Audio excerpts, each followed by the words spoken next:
In today's news, Jos Van Dyke residents must do the COVID-19 test or be quarantined for 14 full days. BVI Culture Minister says there will be festival and Power 52 team awarded renewable energy contract. All this and more when 284 News returns.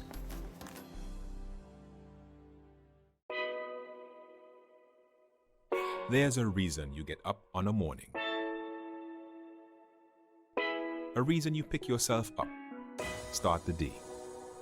Maybe it's sheer grit. Maybe it's your ethics. Maybe it's because you know people like you are waiting. For people just like you. We all have our reasons, and for Republic Bank, that reason is you. Every little thing, every big thing. It's all about making a difference in your life. Because after 182 years, if it's one thing we're sure about, is that the difference is you.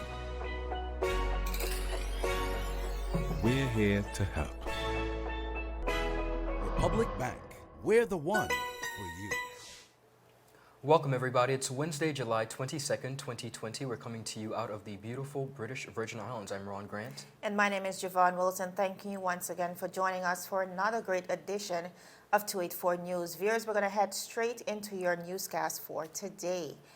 Now, the Chief Medical Officer, Dr. Erad Potter, has confirmed that coronavirus testing in Jos Van Dyke is mandatory.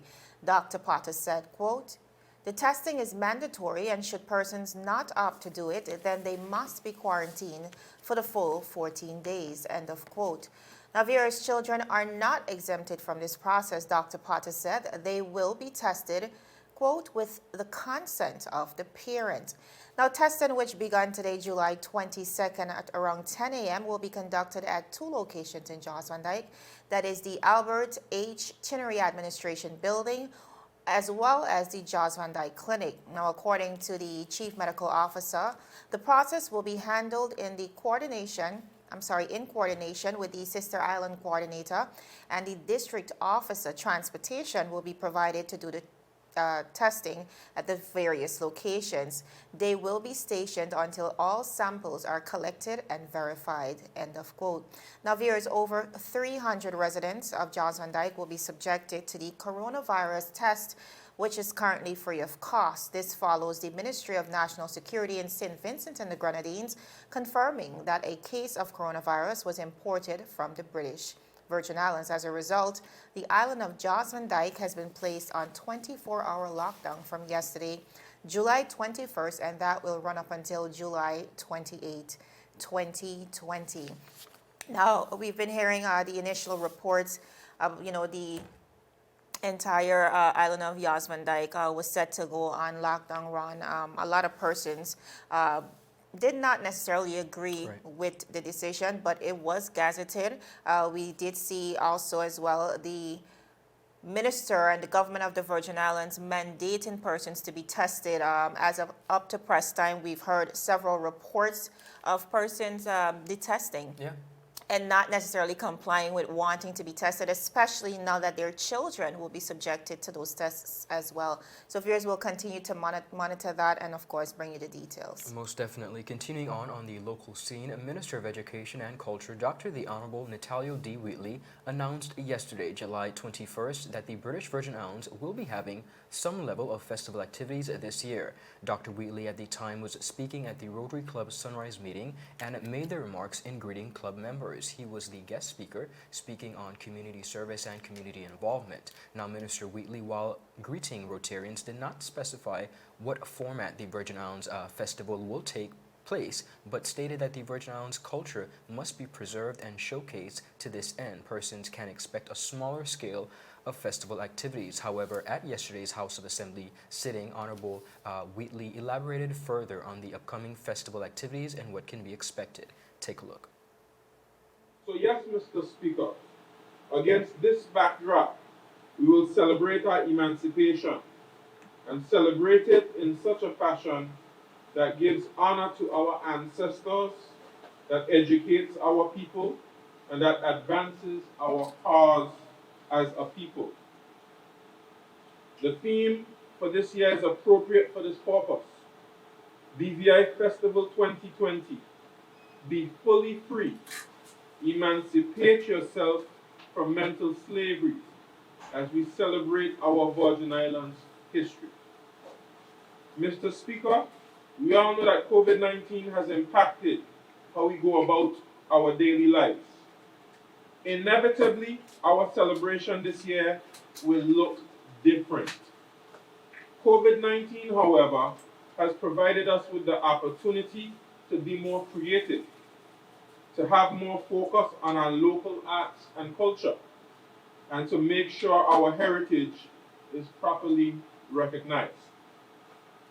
The slogan for this year's celebration is "Our Cultural Heritage in the Mix," as BVI Festival celebrates its 66th.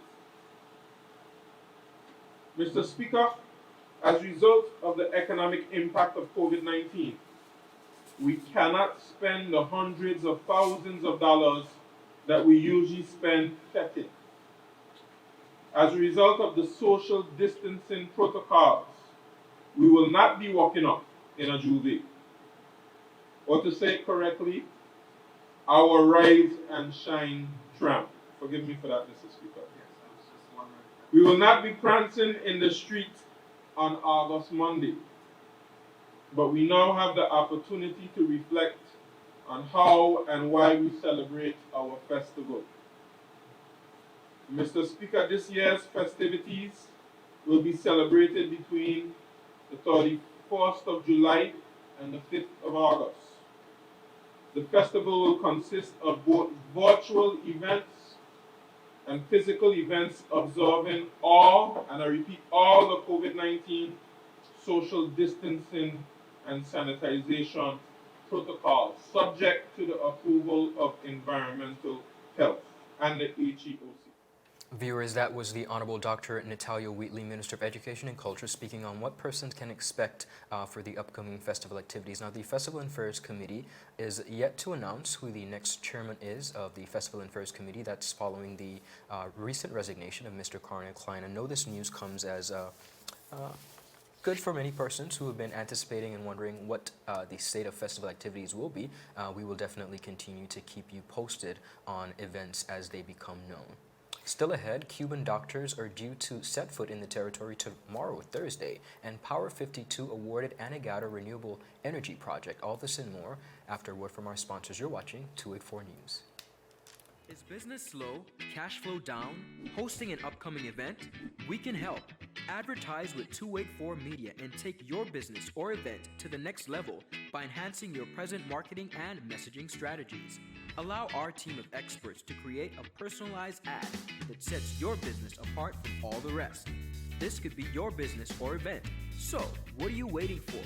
Contact our marketing team at 284media@cctbvi.com. Advertising with us works. Viewers, welcome back to 284 News. Now, the British Virgin Islands is set to welcome 22 Cuban medical doctors or professionals this Thursday, that is tomorrow, July 23rd, to aid in the fight against coronavirus. Now, this was revealed yesterday in the House of Assembly by Premier of the Virgin Islands, Andrew A. Foy, who said, quote, "This has been long in coming, and after their 14 days in quarantine and after their successful COVID-19 testing, they will join our local medical team to strengthen our resolve in the fight against coronavirus. We requested the assistance in an effort to augment the capacity of the team of healthcare professionals currently at the BVI Health Services Authority to ensure that the territory is able to deal with any situation which may occur as we continue to be cautious in the cautious phase reopening of our borders," he said. When initially questioned on whether the medical professionals will be placed on mandatory quarantine, the Premier said no one is exempted. Back then, he said, quote, "They will be quarantined for 14 days to make sure that they go through all the measures that have been put in place. It is unclear, however, if this decision still holds." Now, to date, Cuba has confirmed 446 cases with a massive 2,304 recoveries, Amazing. 87 deaths, and 55 current cases. Cuban doctors, as we know it, often in the front line of some of the worst epidemics, are coveted in crisis around the world. So this definitely comes as a relief for persons right here in the British Virgin Islands.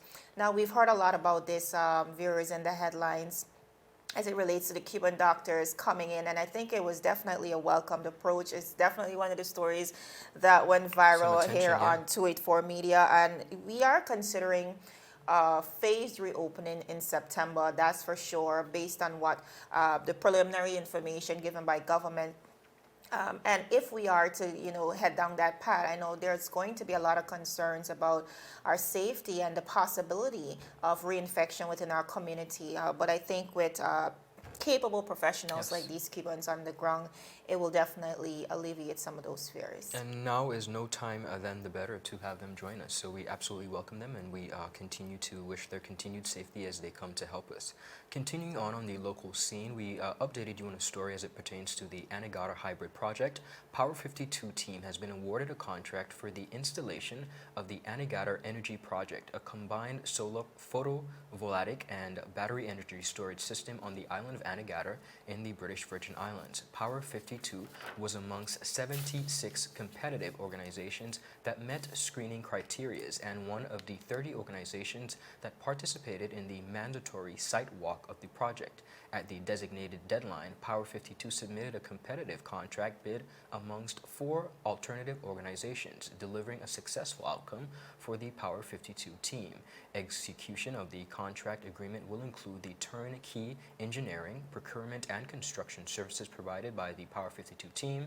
The task order will support the British Virgin Islands Electricity Corporation in making the necessary decision around contract options for the ownership and operation of the Anegada project. Now, under the awarded contract and its specifications, the Power 52 team will develop and integrate advanced technologies for the project combined with various capacities. That is, the Power 52 team will guarantee power capacity measured and energy delivered at the point of interconnection. This guarantee is supported by a full project execution plan. The Power 52 team will also support necessary life cycle activities by defining sustainable concepts and requirements while also designing, developing, and providing ongoing operations and maintenance of the Anegada project. Now, the Power 52 team is comprised of Power 52, Clean Energy Access, SMA, Sunbelt Energy, and RENSA. As industry leaders, the team will lead our client, BVI Electricity Corporation, to meet all financial, regulatory, and standard objectives. The contract partnership of 3 entities who have compiled over 200 megawatts of solar projects and are able to leverage combined 60 years of industry knowledge.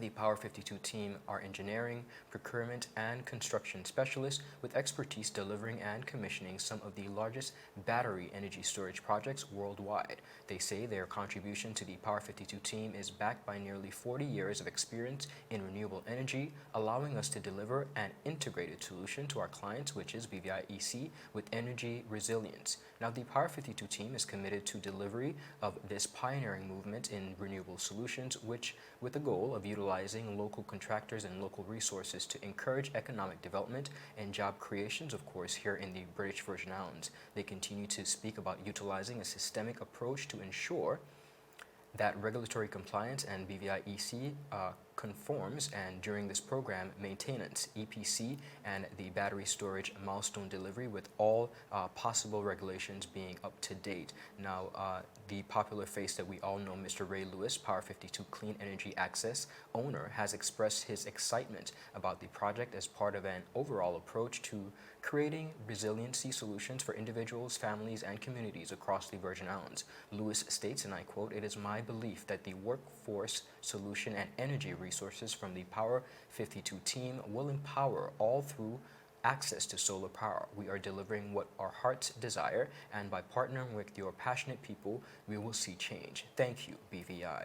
I know this story garnered a lot of attention as persons are very excited about the new project that's going to be taking place on Anegada, and unfortunately COVID-19 does not allow them to give us a time frame as to exactly when that will take place. But one of the beautiful things I like about this story is the fact that Mr. Leroy Abraham, General Manager of BVI Electricity Corporation, as well as Mr. Ray Lewis, who we just spoke about, have insisted that a part of this contract is looking at ensuring that all local possibilities and persons locally products will be used to ensure that persons get opportunities as it pertains to job, and also pump some of that money back into the territory. So we're looking forward to great things. Definitely, and another great thing coming out of this, and as we move towards a greener economy, is the fact that we have to take climate change into consideration, especially as a territory that's positioned within the hurricane region.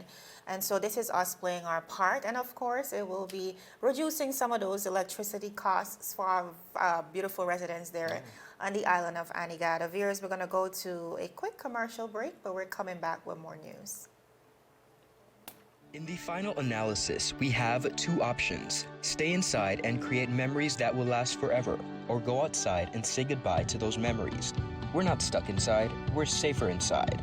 The time is now to unite, embrace, and love each other from a distance. Show the world and the people in it just how much they mean to you by keeping your distance. It may be difficult, but necessary.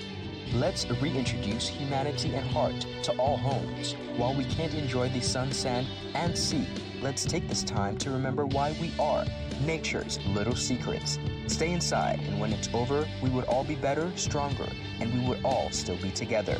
With self-discipline and patience, we can overcome. We are, have been, and will always be VI Strong. A message from your team at 284 Media.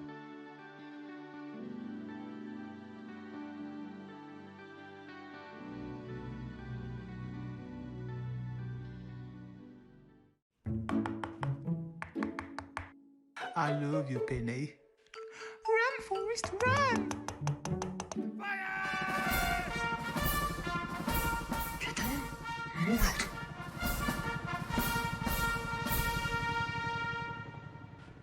Man, I'm sick of being in this house. I just want to go to the beach, go out, go just one day, and gather to the gather. I'm sick of being in this house. Having withdrawals from being stuck in the house for so long? Are you tired of looking at your old photos and daydreaming about your next vacation? Well, BVI Staycation is back, and there's so much to choose from. For more information on upcoming deals, follow us on Facebook at BVI Staycation. Get ready, BVI, for an adventure in paradise. It's time to vacation where we live. Viewers, welcome back to 284 News. Some great news for the region. LIAT will seemingly fly again, and that, of course, is according to Prime Minister Mr. Gaston Brown, who seems to have been successful in his quest to halt the liquidation. Now, after a meeting with shieldholders on Monday, a decision was taken that could see the airline take to the sky in as little as 60 to 90 days. Now, Prime Minister Brown said on Tuesday his colleagues now understand the significant merit of the reorganization plan proposed by government. Coming out of the meeting, Mr. Brown said, quote, "We came to the consensus that we should sell the 3 planes that are owned by LIAT and charge to the Caribbean Development Bank. What that will do is that will help to eliminate the debt from LIAT's books for those planes, and in addition, the proceeds will be utilized to pay down the loan. Even though there would be residual value, the governments will continue to make payment on the residual value after the proceeds of the planes are applied to the loans at the Caribbean Development Bank." End of quote.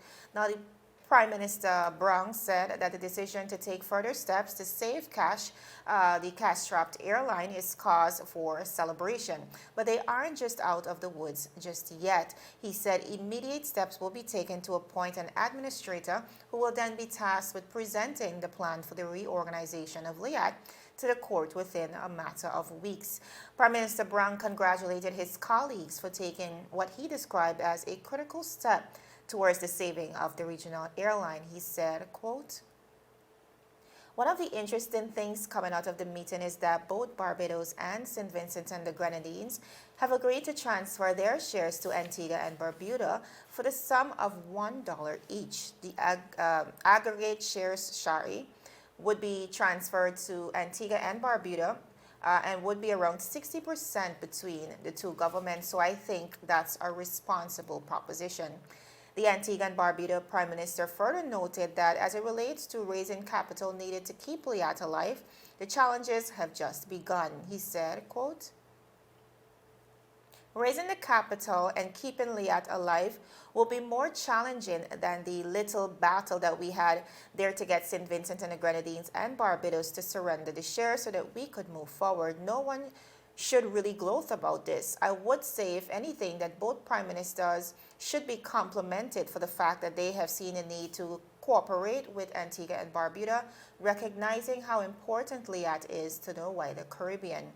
End of quote. Now, Prime Minister Brown said that they are not daunted by the challenges ahead and remain confident that they will raise the capital needed to restore the airline's profitability and sustainability. He said that the aim is to have LIAT employees return to work as soon as possible.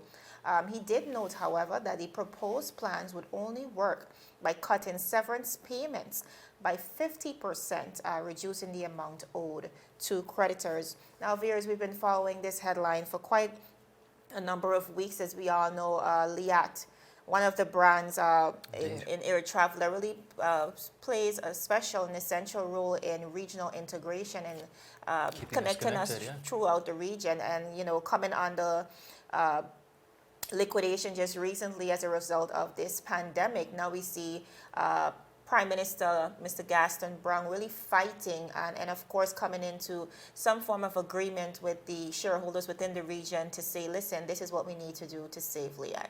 I think this is definitely what we would all have wanted to hear, especially residents of the Caribbean that rely on LIAT, as well as their employees and shareholders. At the end of the day, it serves as a paramount key factor to the Caribbean, and we're very happy to see that the leader is trying to figure out some alternative ways. So we wish them all the very best. And I can recall as well, past legislator, Mr. Myron Walwyn, really petitioning for the same thing, for our leaders and governments across the region to come together and find some way to bail out LIAT. And with the challenges that we've been having with air travel, especially recently, we want to ensure that we're doing all that we must to save regional travel. Agreed. Ladies and gentlemen, now on to our final story today. We have the Royal Virgin Islands Police Force Arrest Blotter.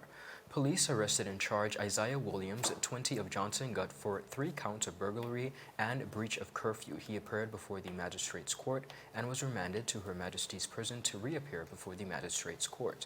Police arrested and charged Sean Lee Foy, 34, of Sophie Bay, for 2 counts of possession of a controlled drug with intent to supply to another, driving without a driver's license, and driving an uninsured vehicle. He remains in custody pending his appearance at the magistrate's court. Police arrested and charged Deverson Williams, 34, of Bellevue, for obstructing a police officer in the lawful execution of his duty. He appeared before the magistrate's court and was bailed in the amount of $20,000 with 1 signed surety and to reappear before the magistrate's court. Police arrested and charged St. Elmore Garraway, 41, of George's North Side, for perverting the course of justice. He appeared before the magistrate's court and was bailed in the amount of $60,000 with 1 signed surety to reappear before the magistrate's court.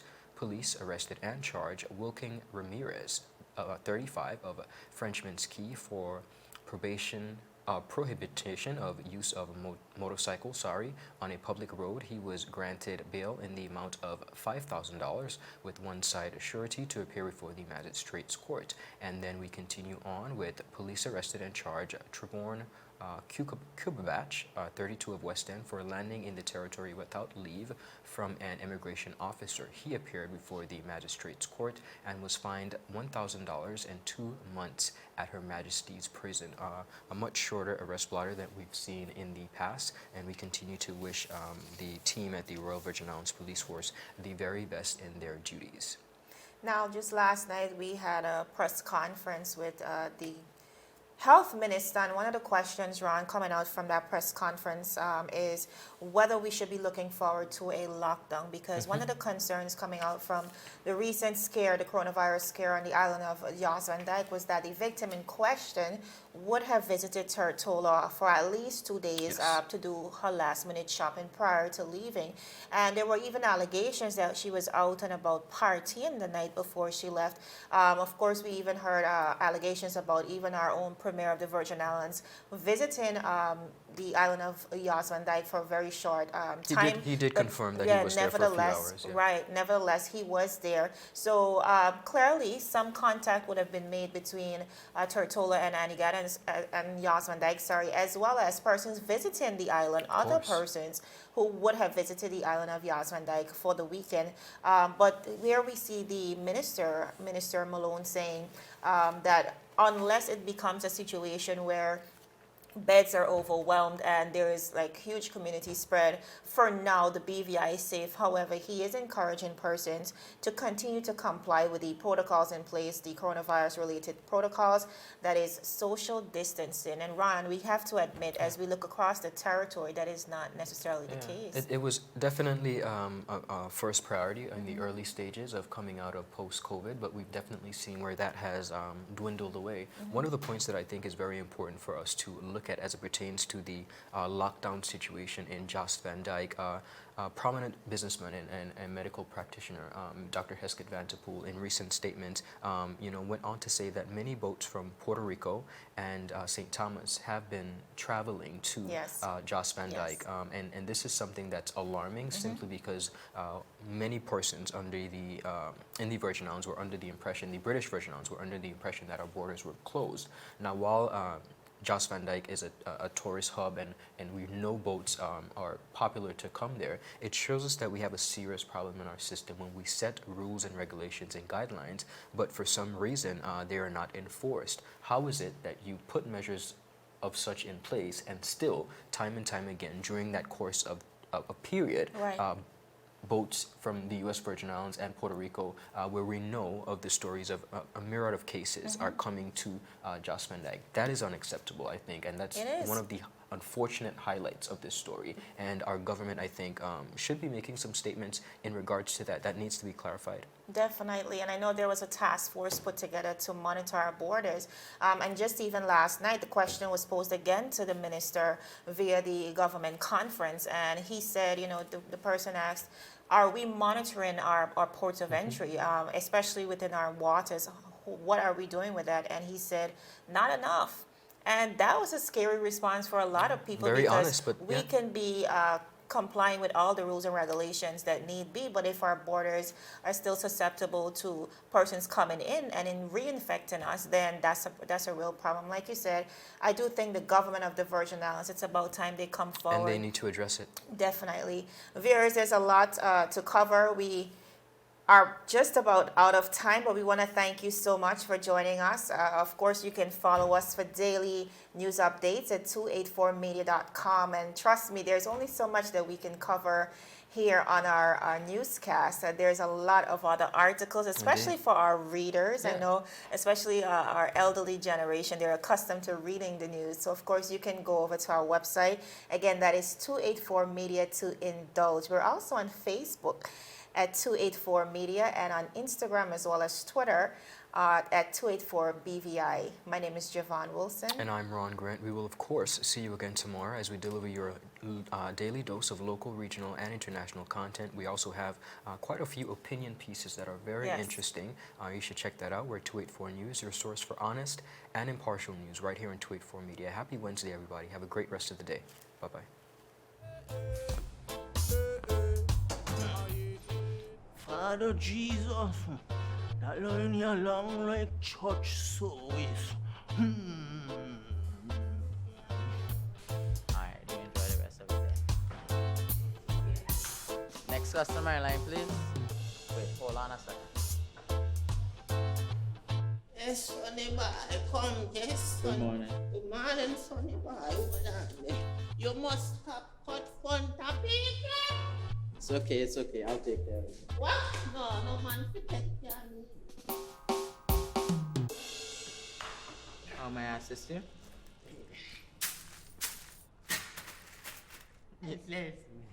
You want top of power? You want top of power? Join the prepaid party with CCT and enjoy more affordable data plans, more top-up promotions, more savings with hero bundles, and more value for your money each and every Tuesday with Top Up Turn Up Tuesday. Visit a CCT store today or anywhere CCT Top Up is sold and top up your phone. 5, 10, 15, 20, 25, 30. You want top up power?